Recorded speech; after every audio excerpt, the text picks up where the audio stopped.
Chapter 8. From somewhere, at the bottom of a passage, the smell of roasting coffee, real coffee, not victory coffee, came floating out into the street.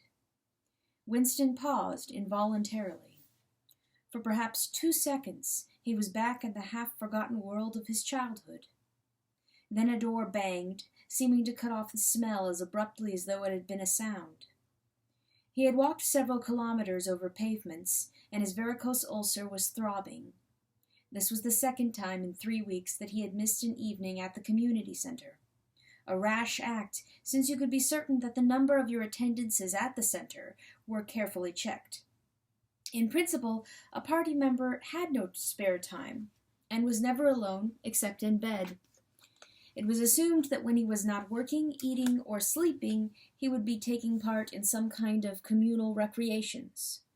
To do anything that suggested a taste for solitude, even to go for a walk by yourself, was always slightly dangerous. There was a word for it in newspeak. Own life, it was called, meaning individualism and eccentricity. But this evening, as he came out of the ministry, the balminess of the April air had tempted him.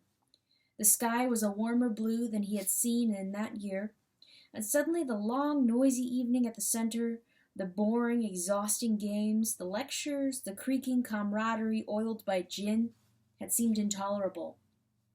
On impulse, he had turned away from the bus stop and wandered off into the labyrinth of London, first south, then east, then north again, losing himself along unknown streets and hardly bothering in which direction he was going. "If there is hope," he had written in the diary, "it lies in the proles." The words kept coming back to him, statement of a mystical truth and palpable absurdity. He was somewhere in the vague brown-colored slums to the north and east of what had once been St. Pancras Station. He was walking up a cobbled street of little 2-story houses with battered doorways, which gave straight onto the pavement and which were somehow curiously suggestive of rat holes. There were puddles of filthy water here and there among the cobbles. In and out of the dark doorways and down narrow alleyways that branched off on either side, people swarmed in astonishing numbers. Girls in full bloom, with crudely lipsticked mouths, and youths who chased the girls, and swollen, waddling women who showed you what the girls would be like in 10 years' time, and old bent creatures shuffling along on splayed feet, and ragged, bare-footed children who played in the puddles and then scattered at angry yells from their mothers. Perhaps 1/4 of the windows in the street were broken and boarded up. Most of the people paid no attention to Winston. A few eyed him with a sort of guarded curiosity. 2 monstrous women with brick-red forearms folded across their aprons were talking outside a doorway. Winston caught scraps of conversation as he approached. "Yes," I says to her, "that's all very well," I says, "but if you'd been in my place, you'd have done the same as what I done. It's easy to criticize," I says, "but you ain't got the same problems as what I got." "Ah," said the other, "that's just it, that's just where it is." The strident voices stopped abruptly. The women studied him in hostile silence as he went past, but it was not hostility exactly, merely a kind of wariness, a momentary stiffening, as at the passing of some unfamiliar animal. The blue overalls of the party could not be a common sight in a street like this. Indeed, it was unwise to be seen in such places unless you had definite business there. The patrols might stop you if you happened to run into them. "May I see your papers, comrade? What are you doing here? What time did you leave work? Is this your usual way home?" And so on and so forth. Not that there was any rule against walking home by any unusual route, but it was enough to draw attention to you if the thought police heard about it. Suddenly the whole street was in commotion. There were yells of warning from all sides. People were shooting into the doorways like rabbits. A young woman leaped out of a doorway a little ahead of Winston, grabbed up a tiny child playing in a puddle, whipped her apron around it, and leaped back again, all in one movement. At the same instant, a man in a concertina-like black suit, who had emerged from a side alley, ran toward Winston, pointing excitedly to the sky. "Steamer!" he yelled. "Look out, governor! Bang overhead! Lay down quick!" Steamer was a nickname which, for some reason, the proles applied to rocket bombs. Winston promptly flung himself on his face. The proles were nearly always right when they gave you a warning of this kind. They seemed to possess some kind of instinct which told them several seconds in advance when a rocket was coming, although the rockets supposedly traveled faster than sound. Winston clasped his forearms about his head. There was a roar that seemed to make the pavement heave. A shower of light objects pattered onto his back. When he stood up, he found that he was covered with fragments of glass from the nearest window. He walked on. The bomb had demolished a group of houses 200 meters up the street. A black plume of smoke hung in the sky, and below it a cloud of plaster dust in which a crowd was already forming round the ruins. There was a little pile of plaster lying on the pavement ahead of him, and in the middle of it he could see a bright red streak. When he got up to it, he saw that it was a human hand severed at the wrist. Apart from the bloody stump, the hand was so completely whitened as to resemble a plaster cast. He kicked the thing into the gutter, and then, to avoid the crowd, turned down a side street to the right.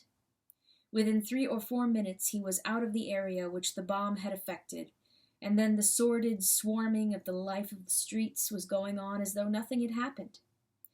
It was nearly 20 hours, and the drinking shops which the proles frequented, pubs they called them, were choked with customers. From their grimy swing doors, endlessly opening and shutting, there came forth a smell of urine, sawdust, and sour beer. In an angle formed by a projecting house front, 3 men were standing very close together, the middle one of them holding a folded-up newspaper, which the other 2 were studying over his shoulder. Even before he was near enough to make out the expression on their faces, Winston could see absorption in every line of their bodies. It was obviously some serious piece of news they were reading. He was a few paces away from them, when suddenly the group broke up, and 2 of the men were in violent altercation. For a moment they seemed almost on the point of blows. "Can't you bleedin' well listen to what I say? I tell you, no number ending in 7 ain't won for over 14 months. Yes, it has, then. No, it has not. Back home, I got the whole lot of 'em for over 2 years. Wrote down on a piece of paper. I takes 'em down reg'lar as the clock, and I tell you, no number ending in 7. Yes, a 7 has one. I could pretty well near tell you the bleeding number. 407 it ended in. It were in February, 2nd week in February. February, your grandmother. I got it all down in black and white, and I tell you, no number. Oh, pack it in, said the 3rd man. They were talking about the lottery. Winston looked back when he had gone 30 meters. They were still arguing, with vivid, passionate faces. The lottery, with its weekly payout of enormous prizes, was the one public event to which the proles paid serious attention. It was probable that there were some millions of proles for whom the lottery was the principal, if not the only reason, for remaining alive. It was their delight, their folly, their anodyne, their intellectual stimulant. Where the lottery was concerned, even people who could barely read and write seemed capable of intricate calculations and staggering feats of memory. There was a whole tribe of men who made a living simply by selling systems, forecasts, and lucky amulets. Winston had nothing to do with the running of the lottery, which was managed by the Ministry of Plenty, but he was aware, indeed everyone in the party was aware, that the prizes were largely imaginary. Only small sums were actually paid out, the winners of the big prizes being non-existent persons. In the absence of any real intercommunication between one part of Oceania and another, this was not difficult to arrange. But if there was hope, it lay in the proles. You had to cling on to that. When you put it in words, it sounded reasonable. It was when you looked at the human beings passing you on the pavement that it became an act of faith. The street into which he had turned ran downhill. He had a feeling that he had been in this neighborhood before, and that there was a main thoroughfare not far away. From somewhere ahead there came a din of shouting voices. The street took a sharp turn and then ended in a flight of steps which led down into a sunken alley, where a few stall-keepers were selling tired-looking vegetables. At this moment, Winston remembered where he was. The alley led out into the main street, and down the next turning, not 5 minutes away, was the junk shop where he had bought the blank book which was now his diary. And in a small stationer's shop not far away he had bought his pen holder and his bottle of ink. He paused for a moment at the top of the steps. On the opposite side of the alley there was a dingy little pub, whose windows appeared to be frosted over, but in reality were merely coated with dust. A very old man, bent but active, with white mustaches that bristled forward like those of a prawn, pushed open the swing door and went in. As Winston stood watching, it occurred to him that the old man, who must be 80 at least, had already been middle-aged when the Revolution happened. He and a few others like him were the last links that now existed with the vanished world of capitalism. In the party itself there were not many people left whose ideas had been formed before the Revolution. The older generation had mostly been wiped out in the great purges of the 50s and 60s, and the few who survived had long ago been terrified into complete intellectual surrender. If there was anyone alive who could give you a truthful account of conditions in the early part of the century, it could only be a prole. Suddenly the passage from the history book that he had copied into his diary came back into Winston's mind, and a lunatic impulse took hold of him. He would go into the pub. He would scrape acquaintance with that old man and question him. He would say to him, "Tell me about your life when you were a boy. What was it like in those days? Were things better than they are now, or were they worse?" Hurriedly, lest he should have time to become frightened, he descended the steps and crossed the narrow street. It was madness, of course.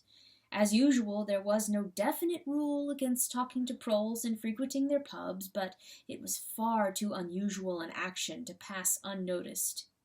If the patrols appeared, he might plead an attack of faintness, but it was not likely that they would believe him. He pushed open the door, and a hideous, cheesy smell of sour beer hit him in the face. As he entered, the din of voices dropped to about half its volume. Behind his back he could feel everyone eyeing his blue overalls. A game of darts, which was going on at the other end of the room, interrupted itself for perhaps as much as 30 seconds. The old man whom he had followed was standing at the bar, having some kind of altercation with the barman, a large, stout, hook-nosed young man with enormous forearms. A knot of others, standing round with glasses in their hands, were watching the scene. "I asked you civil enough, didn't I?" said the old man, straightening his shoulders pugnaciously. "You telling me you ain't got a pint mug and this old bleeding boozer?" "And what in hell's name is a pint?" said the barman, leaning forward with the tips of his fingers on the counter. "Hark at him, calls himself a barman and don't know what a pint is. Why, a pint's the half of a quart, and there's 4 quarts to the gallon. Have to teach you the ABC next." "Never heard of 'em," said the barman shortly. "Liter and half-liter, that's all we serve. There's the glasses on the shelf in front of you." "I like a pint," persisted the old man. "You could have drawed me off a pint easy enough. We didn't have these bleeding liters when I was a young man." "When you were a young man, we were all living in the treetops," said the barman, with a glance at the other customers. There was a shout of laughter, and the uneasiness caused by Winston's entry seemed to disappear. The old man's white-stubbled face had flushed pink. He turned away, muttering to himself, and bumped into Winston. Winston caught him gently by the arm. "May I offer you a drink?" he said. "You're a gent," said the other, straightening his shoulders again. He appeared not to have noticed Winston's blue overalls. "Pint," he said aggressively to the barman. "Pint a wallop." The barman swished 2 half-liters of dark brown beer into thick glasses, which he had rinsed in a bucket under the counter. Beer was the only drink you could get in prole pubs. The proles were supposed not to drink gin, though in practice they could get hold of it easily enough.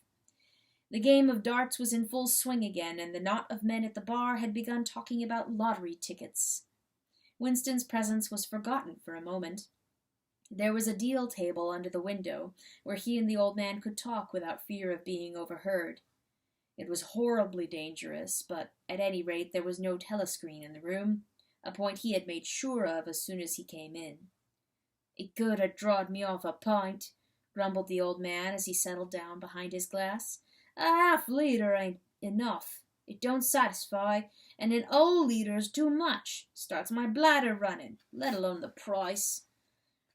You must have seen great changes since you were a young man, said Winston, tentatively. The old man's pale blue eyes moved from the darts board to the bar, and from the bar to the door of the gents, as though it were in the bar-room that he expected the changes to have occurred. The beer was better, he said finally, and cheaper. When I was a young man, mild beer, wallop we used to call it, was 4 pence a pint. That was before the war, of course. Which war was that? Said Winston. It's all wars, said the old man vaguely. He took up his glass and his shoulders straightened again. Here's wishing you the very best of health. In his lean throat, the sharp-pointed Adam's apple made a surprisingly rapid up-and-down movement, and the beer vanished. Winston went to the bar and came back with 2 more half-liters. The old man appeared to have forgotten his prejudice against drinking a full liter. You are very much older than I am, said Winston. You must have been a grown man before I was born. You can remember what it was like in the old days, before the Revolution. People of my age don't really know anything about those times. We can only read about them in books, and what it says in the books may not be true. I should like your opinion on that. The history books say that life before the Revolution was completely different from what it is now. There was the most terrible oppression, injustice, poverty, worse than anything we can imagine. Here in London, the great mass of the people had never enough to eat from birth to death. Half of them didn't even have boots on their feet. They worked 12 hours a day, they left school at 9, they slept 10 in a room. And at the same time there were very few people, only a few thousands, the capitalists they were called, who were rich and powerful. They owned everything that there was to own. They lived in great gorgeous houses with 30 servants. They rode about in motor cars and four-horse carriages. They drank champagne. They wore top hats. The old man brightened suddenly. Top hats, he said. Funny you should mention him. The same thing come into my head only yesterday. I don't know why. I was just thinking I ain't seen a top hat in years. Gone right out, they have. Last time I wore one was at my sister-in-law's funeral, and that was... I couldn't give you the date, but it must have been 50 years ago. Of course, it was only hired for the occasion, you understand? It isn't very important about the top hats, said Winston patiently. The point is, these capitalists, they and a few lawyers and priests and so forth who lived on them, were the lords of the earth. Everything existed for their benefit. You, the ordinary people, the workers, were their slaves. They could do what they liked with you. They could ship you off to Canada like cattle. They could sleep with your daughters if they chose. They could order you to be flogged with something called a cat-o'-nine-tails. You had to take your cap off when you passed them. Every capitalist went about with a gang of lackeys who... The old man brightened again. Lackeys, he said. Now there's a word I ain't heard in ever so long. Lackeys. That regular takes me back, that does.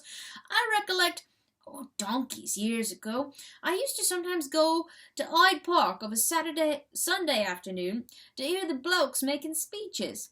Salvation Army, Roman Catholics, Jews, Indians, all sorts there was.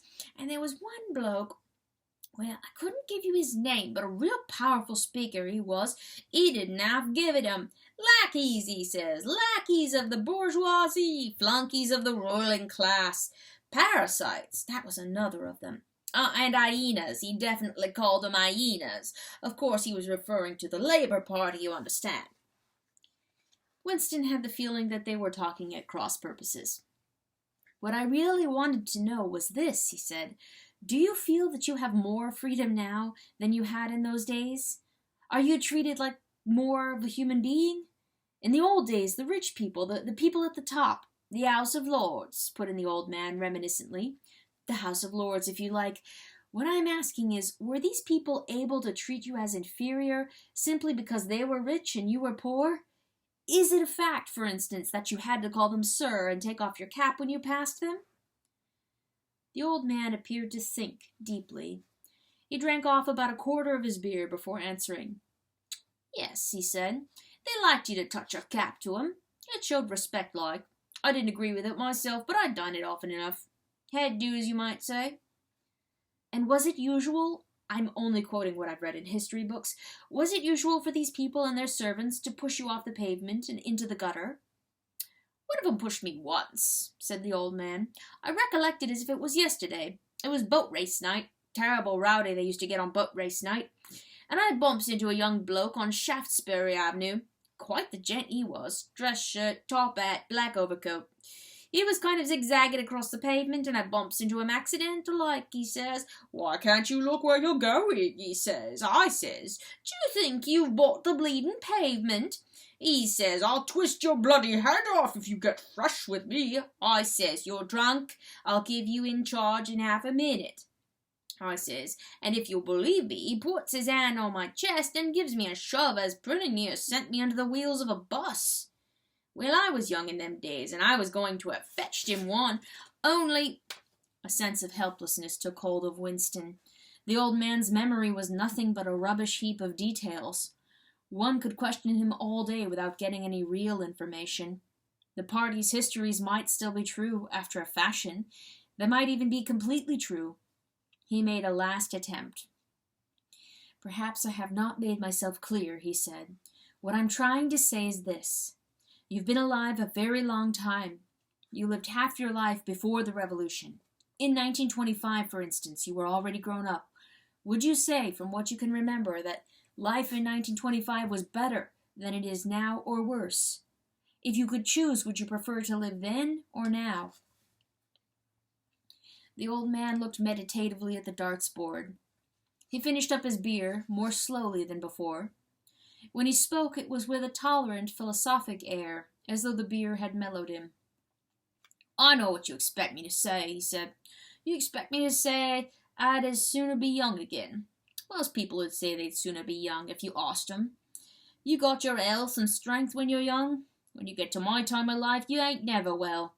I suffer something wicked from my feet, and my bladder's just terrible. 6 and 7 times a night it has me out of bed. On the other hand, there's great advantages in being an old man. You ain't got the same worries. No truck with women, and that's a great thing. I ain't had a woman for near on 30 years, if you credit me, nor wanted to, what's more." Winston sat back against the windowsill. It was no use going on. He was about to buy some more beer when the old man suddenly got up and shuffled rapidly into the stinking urinal at the side of the room. The extra half-liter was already working on him. Winston sat for a minute or two, gazing at his empty glass, and hardly noticed when his feet carried him out into the street again. Within 20 years at the most, he reflected, the huge and simple question, was life better before the Revolution than it is now, would have ceased once and for all to be answerable. But in effect it was unanswerable even now, since the few scattered survivors from the ancient world were incapable of comparing one age with another.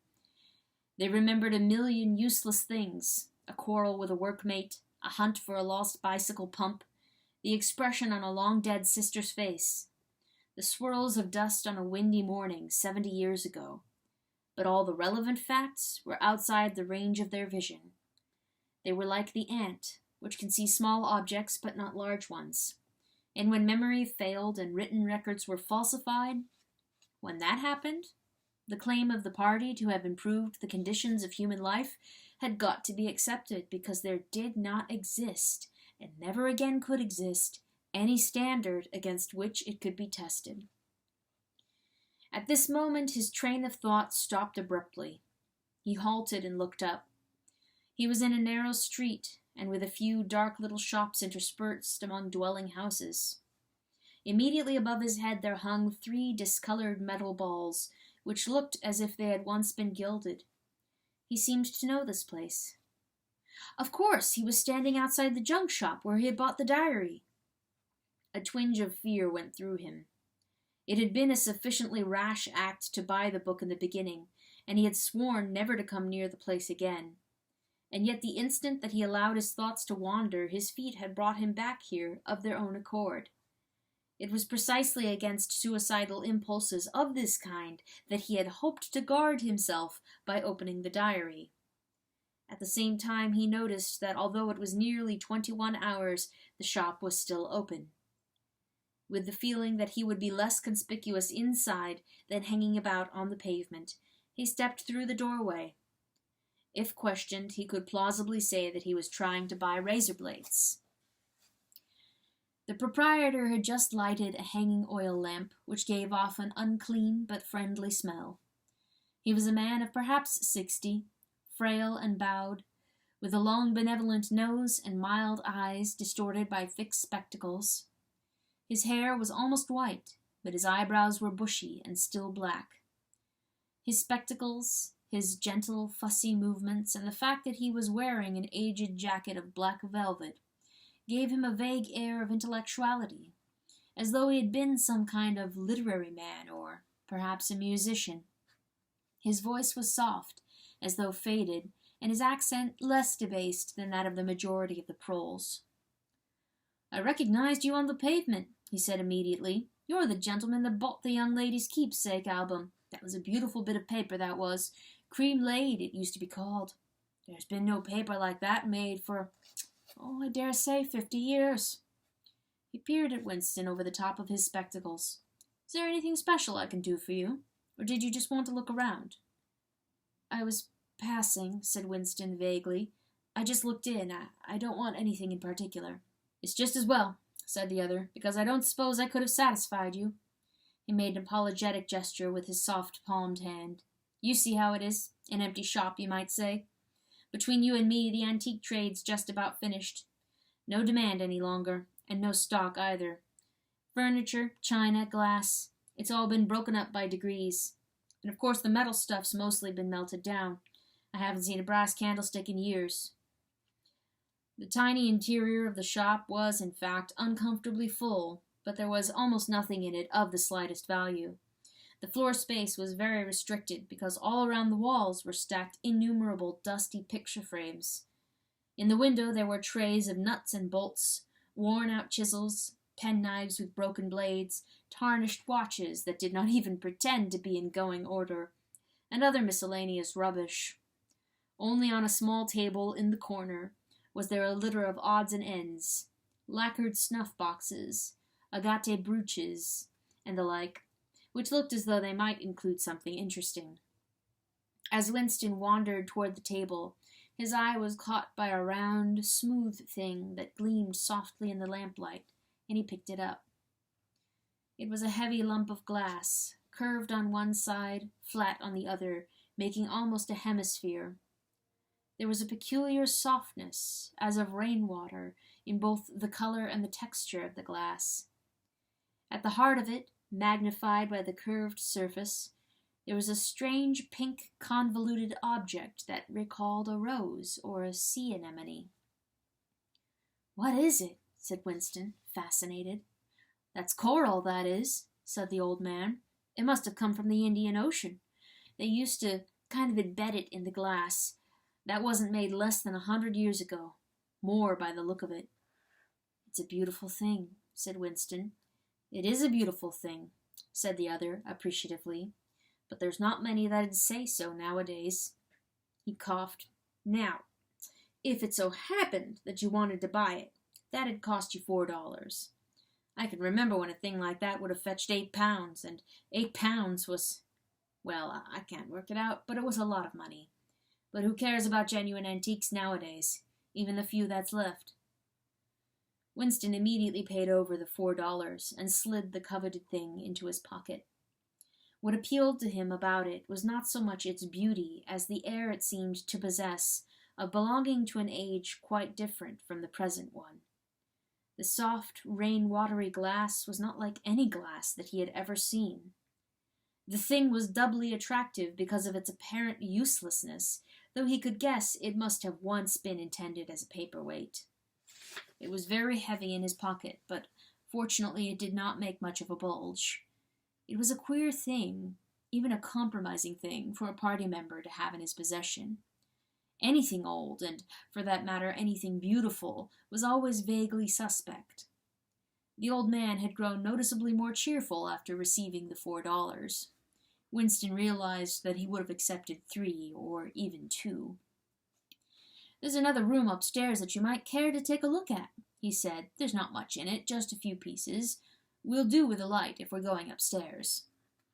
He lit another lamp and, with bowed back, led the way slowly up the steep and worn stairs and along a tiny passage into a room which did not give on the street but looked out on a cobbled yard and a forest of chimney pots. Winston noticed that the furniture was still arranged as though the room were meant to be lived in. There was a strip of carpet on the floor, a picture or two on the walls, and a deep, slatternly armchair drawn up to the fireplace. An old-fashioned glass clock with a 12-hour face was ticking away on the mantelpiece. Under the window, and occupying nearly a quarter of the room, was an enormous bed with a mattress still on it. "We lived here till my wife died," said the old man, half apologetically. "I'm selling the furniture off little by little.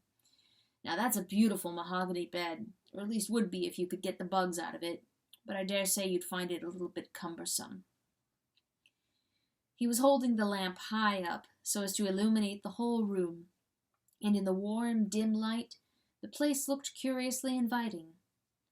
The thought flitted through Winston's mind that it would probably be quite easy to rent the room for a few dollars a week, if he dared to take the risk. It was a wild, impossible notion, to be abandoned as soon as thought of, but the room had awakened in him a sort of nostalgia, a sort of ancestral memory. It seemed to him that he knew exactly what it felt like to sit in a room like this, in an armchair beside an open fire, with your feet in the fender and a kettle on the hob, utterly alone, utterly secure, with nobody watching you, no voice pursuing you, no sound except the singing of the kettle and the friendly ticking of the clock. "There's no telescreen," he could not help murmuring. "Ah," said the old man, "I never had one of those things. Too expensive. And I never seem to feel the need of it somehow. Now that's a nice gate-leg table in the corner there, though of course you'd have to put new hinges on it if you wanted to use the flaps." There was a small bookcase in the other corner, and Winston had already gravitated toward it. It contained nothing but rubbish. The hunting down and destruction of books had been done with the same thoroughness in the prole quarters as everywhere else. It was very unlikely that there existed anywhere in Oceania a copy of a book printed earlier than 1960. The old man, still carrying the lamp, was standing in front of a picture in a rosewood frame which hung on the other side of the fireplace, opposite the bed. "Now, if you happen to be interested in old prints at all," he began delicately. Winston came across to examine the picture. It was a steel engraving of an oval building with rectangular windows and a small tower in front. There was a railing running round the building, and at the rear end there was what appeared to be a statue. Winston gazed at it for some moments. It seemed vaguely familiar, though he did not remember the statue. "The frame's fixed to the wall," said the old man, "but I could unscrew it for you, I dare say." "I know that building," said Winston finally. "It's a ruin now. It's in the middle of the street outside the Palace of Justice." "That's right, outside the law courts. It was bombed in, many years ago. It was a church at one time. St. Clement's Dane, its name was." He smiled apologetically as though conscious of saying something slightly ridiculous, and added, "Oranges and lemons, say the bells of St. Clement's." "What's that?" said Winston. "Oh, oranges and lemons, say the bells of St. Clement's. That was a rhyme we had when I was a little boy. How it goes on I don't remember, but I do know how it ended up. Here comes a candle to light you to bed. Here comes a chopper to chop off your head. It was a kind of dance. They held out their arms for you to pass under, and when they came to "Here comes a chopper to chop off your head," they brought their arms down and caught you. It was just names of churches. All the London churches were in it, all the principal ones, that is." Winston wondered vaguely to what century the church belonged. It was always difficult to determine the age of a London building. Anything large and impressive, if it was reasonably new in appearance, was automatically claimed as having been built since the Revolution, while anything that was obviously of earlier date was ascribed to some dim period called the Middle Ages. The centuries of capitalism were held to have produced nothing of any value.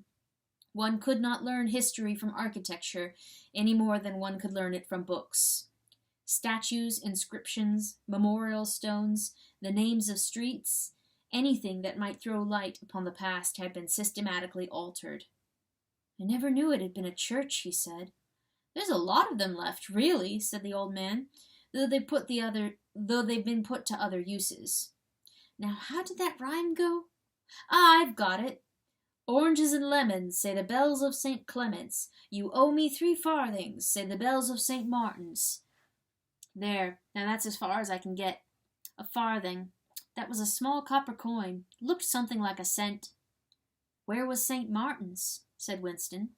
"St. Martin's? That's still standing. It's in Victory Square, alongside the picture gallery. A building with a kind of triangular porch and pillars in the front, and a big flight of steps." Winston knew the place well. It was a museum, used for propaganda displays of various kinds, scale models of rocket bombs and floating fortresses, waxwork tableaux illustrating enemy atrocities, and the like. "St. Martin's in the Fields, it used to be called," supplemented the old man, "though I don't recollect any fields anywhere in those parts." Winston did not buy the picture. It would have been an even more incongruous possession than the glass paperweight, and impossible to carry home, unless it were taken out of its frame. But he lingered for some minutes more, talking to the old man, whose name he discovered was not Weeks, as one might have gathered from the inscription over the shop front, but Charrington. Mr. Charrington, it seemed, was a widower, aged 63, and had inhabited this shop for 30 years. Throughout that time he had been intending to alter the name over the window, but had never quite got to the point of doing it. All the while that they were talking, the half-remembered rhyme kept running through Winston's head. "Oranges and lemons, say the bells of St. Clement's. You owe me 3 farthings, say the bells of St. Martin's." It was curious, but when you said it to yourself, you had the illusion of actually hearing bells. The bells of a lost London that still existed somewhere or other, disguised and forgotten. From one ghostly steeple after another, he seemed to hear them pealing forth. Yet so far as he could remember, he had never in real life heard church bells ringing. He got away from Mr. Charrington, and went down the stairs alone, so as not to let the old man see him reconnoitering the street before stepping out of the doorway. He had already made up his mind that, after a suitable interval, a month, say, he would take the risk of visiting the shop again. It was perhaps not more dangerous than shirking an evening at the centre. The serious piece of folly had been to come back here in the first place, after buying the diary, and without knowing whether the proprietor of the shop could be trusted. However, yes, he thought again, he would come back. He would buy further scraps of beautiful rubbish. He would buy the engraving of St. Clement's Dane, take it out of its frame, and carry it home concealed under the jacket of his overalls. He would drag the rest of that poem out of Mr. Charrington's memory. Even the lunatic project of renting the room upstairs flashed momentarily through his mind again. For perhaps 5 seconds, exaltation made him careless, and he stepped out onto the pavement without so much as a preliminary glance through the window. He had even started humming to an improvised tune. "Oranges and lemons, say the bells of St. Clement's. You owe me 3 farthings, say the—" Suddenly his heart seemed to turn to ice and his bowels to water. A figure in blue overalls was coming down the pavement, not 10 meters away. It was the girl from the fiction department, the girl with dark hair. The light was failing, but there was no difficulty in recognizing her. She looked him straight in the face, then walked quickly on as though she had not seen him. For a few seconds, Winston was too paralyzed to move. Then he turned to the right and walked heavily away, not noticing for the moment that he was going in the wrong direction. At any rate, one question was settled. There was no doubting any longer that the girl was spying on him. She must have followed him here, because it was not credible that by pure chance she should have happened to be walking on the same evening up the same obscure back street, kilometers distant, from any quarter where party members lived.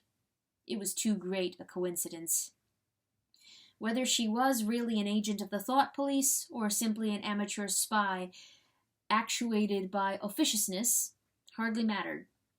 It was enough that she was watching him. Probably she had seen him go into the pub as well. It was an effort to walk. The lump of glass in his pocket banged against his thigh at each step, and he was half-minded to take it out and throw it away. The worst thing was the pain in his belly. For a couple of minutes he had the feeling that he would die if he did not reach a lavatory soon. But there would be no public lavatories in a quarter like this. Then the spasm passed, leaving a dull ache behind. The street was a blind alley. Winston halted, stood for several seconds, wondering vaguely what to do, then turned round and began to retrace his steps. As he turned, it occurred to him that the girl had only passed him 3 minutes ago, and that by running he could probably catch up with her. He could keep on her track till they were in some quiet place, and then smash her skull in with a cobblestone. The piece of glass in his pocket would be heavy enough for the job, but he abandoned the idea immediately because even the thought of making any physical effort was unbearable. He could not run. He could not strike a blow. Besides, she was young and lusty and would defend herself. He thought also of hurrying to the community center and staying there till the place closed, so as to establish a partial alibi for the evening. But that too was impossible. A deadly lassitude had taken hold of him. All he wanted was to get home quickly and then sit down and be quiet. It was after 22 hours when he got back to the flat. The lights would be switched off at the main at 23:30. He went into the kitchen and swallowed nearly a teacupful of Victory gin. Then he went to the table in the alcove, sat down, and took the diary out of the drawer. But he did not open it at once. From the telescreen, a brassy female voice was squalling a patriotic song. He sat staring at the marbled cover of the book, trying without success to shut the voice out of his consciousness. It was at night they came for you, always at night. The proper thing was to kill yourself before they got you. Undoubtedly some people did so. Many of the disappearances were actually suicides, but it needed desperate courage to kill yourself in a world where firearms or any quick and certain poison were completely unprocurable. He thought with a kind of astonishment of the biological uselessness of pain and fear, the treachery of the human body, which always freezes into inertia at exactly the moment when a special effort is needed. He might have silenced the dark-haired girl if only he had acted quickly enough, but precisely because of the extremity of his danger, he had lost the power to act. It struck him that in moments of crisis one is never fighting against an external enemy, but always against one's own body. Even now, in spite of the gin, the dull ache in his belly made consecutive thought impossible. And it is the same, he perceived, in all seemingly heroic or tragic situations. On the battlefield, in the torture chamber, on a sinking ship, the issues that you are fighting for are always forgotten, because the body swells up until it fills the universe, and even when you are not paralyzed by fright or screaming with pain, life is a moment-to-moment struggle against hunger or cold or sleeplessness, against a sour stomach or an aching tooth. He opened the diary. It was important to write something down. The woman on the telescreen had started a new song. Her voice seemed to stick into his brain like jagged splinters of glass. He tried to think of O'Brien, for whom or to whom the diary was written, but instead he began thinking of the thing that would happen to him after the thought police took him away. It would not matter if they killed you at once. To be killed was what you expected, but before death, nobody spoke of such things, yet everybody knew of them.